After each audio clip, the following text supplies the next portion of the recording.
ओम नीलांजनं समाभासं रविपुत्रं यमाग्रजं छायामार्तंड संभूतं तं नमामि शनिश्चरम्। नमस्कार, स्वागत है आपका आचार्य वाणी में। मैं आचार्य विक्रमादित्य आपके साथ हूं और आज हम बात कर रहे हैं मीन राशि वालों के लिए। मीन राशि वालों के लिए ये साल जो है ना बहुत महत्वपूर्ण है, बहुत परिवर्तनों वाला साल है, ये बात ध्यान रखना चाहिए। शनि प्रधान साल है आपके लिए और शनि महाराज इस बार कई प्रकार से ग्रहों के योग बनाने वाले। वैसे तो इस साल जो है ना वो कोई भी ग्रह ऐसा नहीं है जो परिवर्तन की तरफ नहीं जा रहा। शनि तो क्या है, शनि तो परिवर्तन के लिए जा ही रहे हैं। ये तो बहुत महत्वपूर्ण समय हो रहा है और विश्व के दृष्टिकोण से यदि देखा जाए तो भयानक उठापटक के योग इस वर्ष आपको दिखाई देंगे।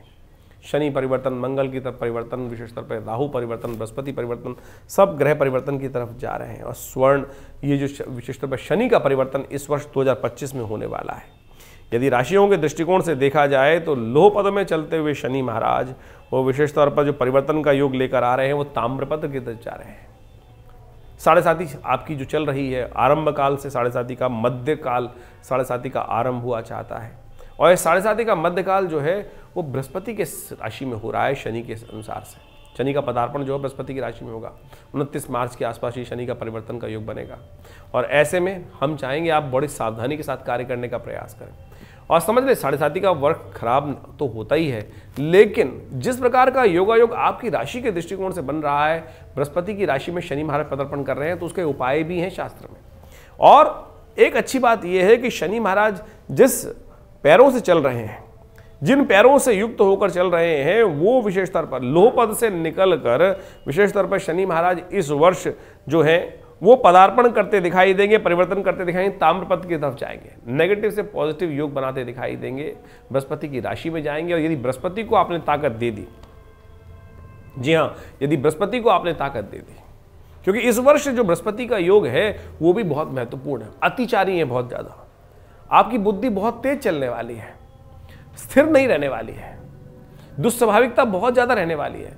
यदि उसको आपने स्थिर कर लिया, समस्या यही है कि बहुत तेज, हर चीज में बहुत तेजी रहने वाली है, तो यदि उसको आपने तेजी को रोकने का प्रयास कर लिया, उसको कंट्रोल कर लिया, तो आप समझें कि व्यवसाय में लाभालाभ के योग तो बना सकते हैं। जी हाँ, बृहस्पति में लाभालाभ के योग बना सकते हैं यदि आपने बृहस्पति के युक्त शनि को बना लिया। और शनि युक्त यदि बृहस्पति, शनि युक्त यदि आपकी राशि बन गई, क्योंकि आपकी राशि में शनि की 7.5 चल रही है, शनि को ओढ़िएगा मत। शनि का ओढ़ने का मतलब क्या होता है? आलस। शनि का मतलब है जिद, शनि का मतलब है चाल, लंगड़ी चाल जो होती है, जो विशेष तौर पे वो तो बुद्धि के अनुसार बहुत तेज चाल चलेंगे, बहुत तेज यदि गति चलने का प्रयास करेंगे तो कहीं ना कहीं फंस सकते हैं, कहीं ना कहीं चाल टेढ़ी पड़ सकती है और वो विशेष तौर पर सबका सब कहीं ना कहीं परेशानी उत्पन्न करने के योग बना सकती है। तो ध्यान रखें, शनि का कुछ खास उपाय करने की आपको लगातार जरूरत होगी। बृहस्पति और शनि की संबंध जो है आपकी राशि के दृष्टिकोण से बड़ा महत्वपूर्ण रहने वाला है। शनि 12वें भाव से निकलकर लग्न राशि में आपके आने वाले हैं और आपकी राशि में ही शनि का पूरा खेल चलने वाला है। तो ऐसे में शनि महाराज का आपको खास तौर पर ध्यान रखने की जरूरत है। शनि का एक उपाय हम आपको जो बताने जा रहे हैं वो अवश्य करने का प्रयास करें। एक लोहे के पात्र में शनिवार के शनिवार एक काम किया करें, वो अपनी छाया देखकर उसको दान कर दिया करें। लोहे पात्र समेत किसी मंदिर में, किसी देवस्थान में या किसी व्यक्ति को ये लोहे की कटोरी समेत तेल जो है, कड़ुआ तेल जो है, वो दान करने का, छाया पात्र के रूप में दान करने का प्रयास कर लीजिए। ये शनि का एक अद्भुत उपाय है जो आपके लिए बड़ा कल्याणकारी रहेगा, नेगेटिव प्रभाव को दूर करने वाला रहेगा। हो सके तो शनि महाराज के लिए एक उपाय और करें, वो भी आपके लिए कल्याणकारी रहेगा। बृहस्पतिवार के दिन हनुमान जी के मंदिर में जाकर देसी घी से शनि जो हनुमान जी महाराज को चोला चढ़ा दिया कीजिए। बृहस्पतिवार के दिन विशेष तौर पर ये उपाय करने का प्रयास कीजिए। देखिएगा आपकी राशि के दृष्टिकोण से परिवर्तन का रास्ता आपको बहुत अच्छा मिल सकता है। और ये परिवर्तन नहीं तो 7.5 का मध्यकाल है, बहुत सेहत का ध्यान रखें, चोट इत्यादि ना लगे, बहुत जल्दी काम ना करें। बृहस्पति अतिचारी हैं, बहुत तेज चल रहे हैं और आपको तेज गति से चलने का जो आदत पड़ने वाली है ना, वो कहीं ना कहीं फंसा सकती है। तो ऐसे में ध्यान रखना है आपको, आपके लिए कुछ खास उपाय। शनि और बृहस्पति का संबंध बड़ा विशेष माना जाता है, शास्त्र में इसके ऊपर अनेक कथाएं वर्णित हैं। एक बार महाराज विक्रमादित्य के राज में बृहस्पति और शनि दोनों गए थे और क्या हुआ वो भी आप समझें। शनि और बृहस्पति का योगायोग जो होता है वो बहुत ज़्यादा शुभ नहीं माना जाता। इसके बारे में शास्त्र में कथा आई है कि महाराज विक्रमादित्य का राज्य चल रहा था और शनि और बृहस्पति में किसी न किसी कारण से विवाद हुआ। कहा जाता है महाराज विक्रमादित्य जो उज्जैनी के राजा थे, उनके बारे में न्याय ऐसा कहा जाता कि उनसे बड़ा कोई न्याय कर नहीं सकता था। आज जो हमारी जो विक्रमादित्य संवत चल रहा है, जिस वक्त भारतीय संस्कृति में सनातन पद्धति के अनुसार से जो काल गणना है वो महाराज विक्रमादित्य के नाम से ही संवत चलता है। और संवत जो अभी चल रहा है वो विशेष तौर पर 2082 आरंभ हुआ चाहता है, 81 अभी चल रहा है। और ऐसे में आज से करीब करीब 2082 वर्ष पूर्व ये घटना घटती है, जिसके अंदर शनि और बृहस्पति दोनों महाराज के दरबार में उपस्थित होते हैं। और उस घटना को समझा जाता है कि दोनों के दोनों अपने विवाद को लेकर भगवान विशेष तौर पर महाराज विक्रमादित्य के समक्ष जब उपस्थित होते हैं तो दोनों के विवाद को सुनने के बाद महाराज जो है, कि इस बात को हम समझें कि जो न्यायाधीश होता है वो कभी इमोशनल फैक्टर में नहीं जाता, ना तो किसी की भावनाओं से ग्रसित होता है, तभी वो न्याय कर सकता है। और न्यायाधीश बड़ा निष्ठुर भी माना जाता है। वो ना तो अपना नुकसान देखता है ना फायदा देखता है। जो अपना नुकसान देखकर और अपने फायदे को देखकर न्याय करे फिर वो न्याय थोड़ी हुआ। और महाराज विक्रमादित्य का न्याय तो जग प्रचलित था। उन्होंने बृहस्पति के संबंध में अपना न्याय दिया। उनकी बातों को सुनकर शनि वहाँ बड़े रुष्ट हुए और कहा गया कि कोई बात नहीं महाराज, आपने आज जो न्याय दिया है, जब मेरा समय आएगा तब मैं आपको बताऊंगा कि शनि का प्रभाव क्या होता है, शनि कैसे कैसे स्थिति बनाता है। कहा जाता है कि महाराज की भी दशा, हर व्यक्ति जो जन्म लिया है वो कहीं ना कहीं ग्रहों की दिशा में चली रहा है। तो महाराज विक्रमादित्य के जीवन में जब शनि की दशा आने वाली थी तो उनके राज पुरोहित इत्यादि, राज ज्योतिषी इत्यादियों ने कहा कि महाराज आपकी शनि की महादशा आने वाली है। और जब राजा के ऊपर शनि की महादशा आती है तो राज्य के अंदर भयावह स्थिति उत्पन्न होती है और अकाल पड़ जाता है। पूरी जो प्रजा है उसको भी राजा के जीवन का जो त्रास है वो उस दशा का त्रास जो है भोगना पड़ता है। तो महाराज ने कहा मेरी दशा के कारण से मेरी प्रजा उसकी भागी बने तो ये तो उचित नहीं है। मैं एक काम करता हूँ, कुछ वर्ष के लिए संन्यास दे देता हूँ। तो कहा जाता है महाराज संन्यास लेकर चले गए आगे। कुछ जाते जाते कुछ काशापण सोने इत्यादि की अपने जीवन को चलाने के लिए वो ले गए थे। एक जगह जब शनि की दशा आरंभ हो गई तो उन्होंने, कहा जाता है कि कुछ खाने के लिए एक जगह से कुछ छोले चने इत्यादि मांगे। तो उस खोमचे वाले ने, जो बाजार में बैठा था, हाट पे बैठा था, उसने वो दिए और महाराज ने अपने कुछ सिक्के निकाल कर वहाँ उसके पास रख दिए। और जब जैसे ही वो रखे, शनि की दशा के प्रभाव से वो जो सिक्के जो थे वो कोयले बन गए। महाराज को बर्तन मांजने पड़े। ये शनि के दुष्प्रभाव का जीवन में नतीजा है। इसलिए जब महाराज विक्रमादित्य के जीवन में शनि का दुष्प्रभाव हुआ तो हम सब तो बहुत छोटे छोटे हैं। तो इसलिए शास्त्र में कहा गया है कि शनि का प्रभाव बड़ा नेगेटिव भी हो सकता। खैर ये तो उनके जीवन में परीक्षा थी शनि महाराज की। बाद में शनि महाराज जब उनके समक्ष उपस्थित होते हैं तो वो भाव सब ठीक कर देते हैं कि महाराज आपके तो न्याय की परीक्षा ले रहा था मैं, न्याय की परीक्षा के लिए आप पूरी तरह से उत्तीर्ण हुए। उसके अंदर बहुत लंबी चौड़ी कथा है, मैं उस कथा को यहाँ वर्णन करना बहुत लंबा हो जाएगा। लेकिन शास्त्र में समझें कि ऐसी कथा भी विद्यमान है। न्यायाधीश के दृष्टिकोण से इन बातों को हमको समझना चाहिए और महाराज विक्रमादित्य ने उस न्याय को वहाँ प्रतिपादित किया। तो इसके अनुसार से आपके जीवन में शनि का जो प्रभाव चल रहा है वो यदि उसको समझते हुए कार्य कर लें आप तो बहुत अच्छा रहेगा। इस राशि के दृष्टिकोण से जो हमने आपको उपाय बताए हैं उनको सही रूप से अवश्य करने का प्रयास कीजिएगा और उन समस्त उपायों को हम आपके समक्ष उपस्थित भी करेंगे। तो उन सही रूप से समझकर कार्य करेंगे तो बहुत अच्छा रहेगा। शनि को मनाने के शास्त्र में अनेक उपाय बताए गए हैं।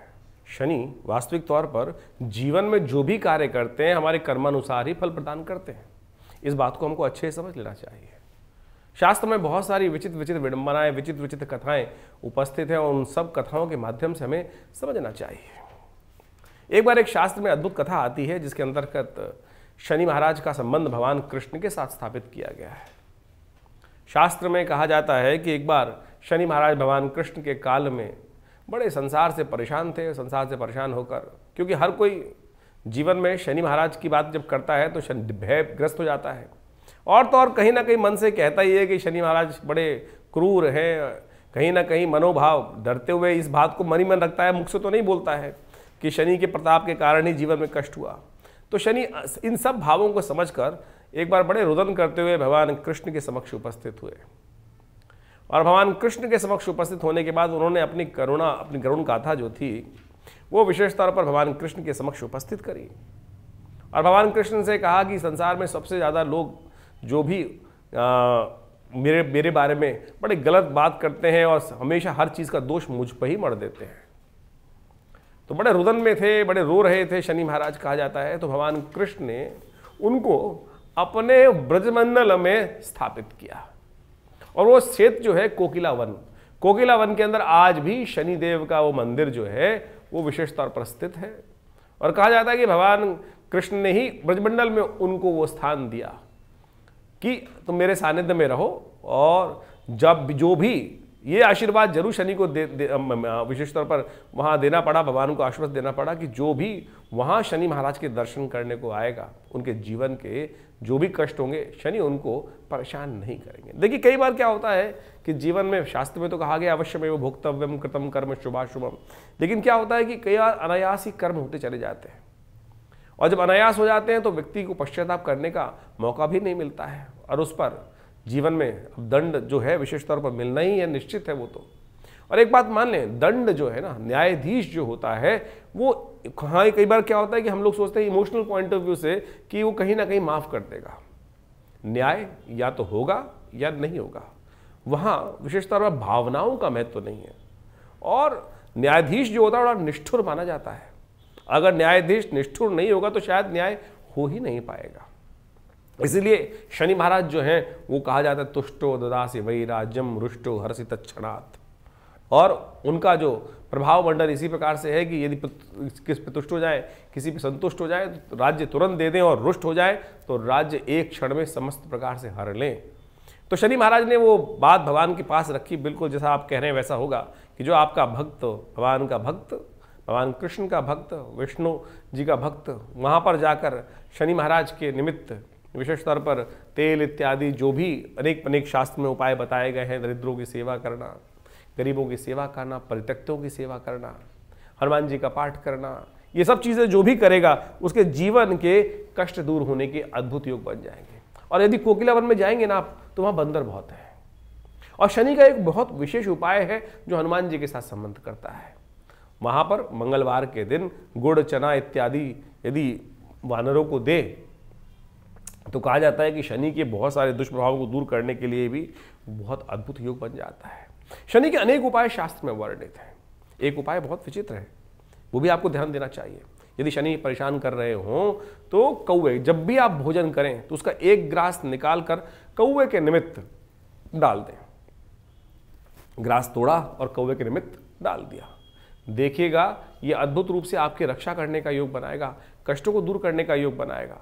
शनि कैसा ही प्रभाव नेगेटिव जीवन में उत्पन्न कर रहे हों, ये तो एक आदत डाल लीजिए। वैसे तो भारतीय संस्कृति में बल विश्वदेव यज्ञ विशेष तौर पर कहा गया, पंचमहाभूत यज्ञ करने की जो बात की गई है बल विश्वदेव, उसमें काक के निमित्त जो विशेषतः बलि नित्यप्रति निकालने की परंपरा ही है। चींटी के प्रति वो बलि निकालने के लिए परंपरा ही है। श्वान के प्रति वो एक भोजन का हिस्सा निकालने की परंपरा भारतीय संस्कृति में तो विशेष तौर पर रखी गई है, जैसे गऊ और ब्राह्मण के लिए रखी गई है, उसी प्रकार से इन तीन चीज़ों के लिए भी रखी ही गई है। तो इनमें से यदि काक और श्वान के प्रति आप नित्य प्रति ये कार्य कर लेते हैं तो शनि के बहुत सारे दुष्प्रभाव जो है वो भी जीवन से दूर हो जाते हैं। तो इन छोटे छोटे उपायों को अपने जीवन में हमको स्थान देने का प्रयास करना चाहिए। दिव्यांग व्यक्ति मिल जाए उसको कंबल इत्यादि का, ऊनी वस्त्र इत्यादि का दान करने का आप प्रयास करें। काले विशेष तौर पर तिल का तेल जो है वो भी शनि के निमित्त दान करने के लिए सबसे श्रेष्ठ माना जाता है। शनि स्तोत्र पाठ हमने पहले भी आपको बताया, उसका यदि आप पाठ नित्य प्रति कर ले तो वो भी आपके लिए बहुत अद्भुत कार्य करेगा। शनि के तमाम दुष्प्रभावों को जीवन से दूर करने का रास्ता अवश्य आपको प्रदान करेगा सुंदर रूप से। तो शनि का ये प्रभाव इस वर्ष किस प्रकार से परिवर्तन का योग बना रहा है, ये आपने बहुत अच्छे से समझने का प्रयास किया। इसके बाद भी आप ये समझें कि आपकी जन्मपत्री में आपकी राशि के दृष्टिकोण से कहाँ कुछ क्या प्रभाव दे रहा है, दशाएं कौन सी चल रही हैं। गोचर के दृष्टिकोण से तो ये हमने आपके समक्ष ये भाव 2025 में किस प्रकार का शनि योग शनि का रहने वाला है ये आपने समझने का प्रयास कर ही लिया हुआ, समझाने का हमने एक प्रयास किया है।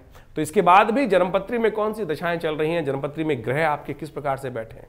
अब किसी का शनि योग कारक है कुंडली के अंदर, जैसे तुला राशि में शनि योग कारक हो जाता है, या शनि किसी का विशेष रूप वृषभ राशि भी किसी की है तब भी उसमें योग कारक हो जाता है, या किसी की मकर राशि है या कुंभ राशि है, शनि उसमें लग्नेश हो जाते हैं तो योग कारक बन जाते हैं, तो उसमें शनि नेगेटिव नहीं रहते हैं। तो आपको ये समझना पड़ेगा कि फिर आपके लिए कौन कौन से किस प्रकार के ग्रह योग बन रहे हैं। उसके लिए अच्छा है कि इस जो हम प्रेडिक्शन हम बताते हैं ये तो राशि के दृष्टिकोण से गोचर के प्रभाव को बताते हैं। अच्छे से उन काल गणनाओं को समझकर फिर अपने जीवन में किस किस प्रकार का समय योग चल रहा है उसको यदि समझते हुए कार्य करेंगे तो आप समय को सही से पहचान सकते हैं और अपने जीवन के कष्टों को पहले से समझकर उनके निवारण का रास्ता भी सही रूप से अपना सकते हैं। देखिए, ज्योतिष के अंतर्गत इस बात को हमें समझना चाहिए कि कष्टों का निवारण करने का रास्ता अनेक है। सबसे पहले तो अगर कोई भाव पूजा वाला आदमी है, सरल हृदय व्यक्ति है जो भक्ति भाव से प्रार्थना भी करता है तो उसके लिए तो पूजा पाठ के बहुत सारे उपाय बताए गए हैं। लेकिन यदि कोई कॉम्युनिस्ट है, बिल्कुल पूजा पाठ करता ही नहीं है, भगवान को मानता ही नहीं है और सो कॉल्ड अपने आप को मॉडर्न कहता है या किसी और धर्म से संबंध रखता है, तो आप समझें किसी और पंथ का मान्यता वाला व्यक्ति है और उसको हमारे जो उपाय बताए उस पर नहीं समझ में आता तो क्या कर सकता है वो? जी हाँ, उपाय उनके लिए भी होते हैं ना। तो प्रैक्टिकल रूप में आप समझने का प्रयास करें कि जो भी ग्रह योग हैं वो हमारे लिए किस किस योग के लिए अच्छे हैं, किसके लिए खराब है।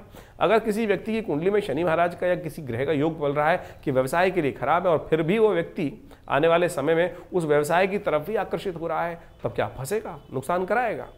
यदि किसी के लिए जीवन में लिखा है कि इस समय में इस कार्य में करने से कहीं ना कहीं सम्मान पे दाग लगने के योग हैं, तो सबसे पहले क्या करना चाहिए? अरे बच के काम करो। किसी का दुर्घटना का योग है तो भाई गाड़ी इत्यादि सावधानी से चलाओ। ये भी तो उपाय ही हैं। आप रास्ते में जा रहे हैं कहीं और वहाँ सरकार लिख के लगा देती है this is accident prone area, drive safely. आपके सबकॉन्शियस माइंड पर उसको पढ़ते ही क्या होता है, अरे एक्सीडेंट होते हैं, आप थोड़ा गाड़ी धीरे से चला लो। जितने लोग धीरे से चलाएंगे तो कम से कम आप ये मान के चलें बहुत अत्यधिक मात्रा में जो एक्सीडेंट होते हैं वो बच जाते हैं। तो ये सब उपाय ही तो हैं। इनको करने से, समझने से केवल मंत्र जाप या स्तोत्र पाठ या दान पुण्य यही उपाय नहीं है। हर प्रकार के उपाय हैं, उनको हमको समझने का प्रयास करना चाहिए। हाँ, मंत्र का एक सुपर नेचुरल प्रभाव जरूर है, अध्यात्म का एक सुपर नेचुरल प्रभाव जो है वो अलग एक महत्व रखता है।